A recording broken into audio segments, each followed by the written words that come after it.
Foley sounds is a very quick section to deal with. It works very much in the same way that Global Speeches operates.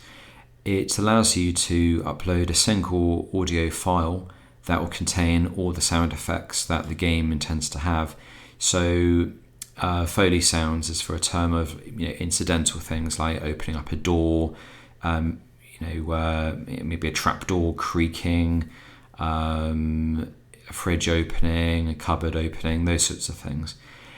Once you have uploaded a file in here, it will show you all the wave patterns of there, and then it will allow you to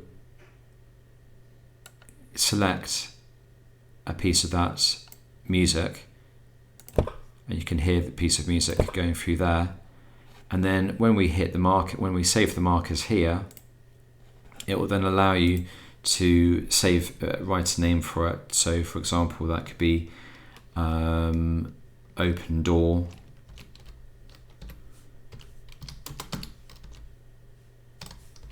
and then you can hit save on there.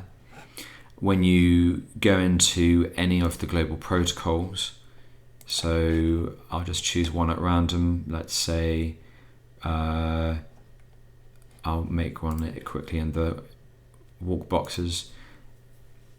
You can choose a Foley sound to play, and then you'll be greeted with all the different options that you can use to play in there. So you could choose the unlock sound and then just hit save. So it's a global way of how you can play any type of Foley sounds that you wish to have.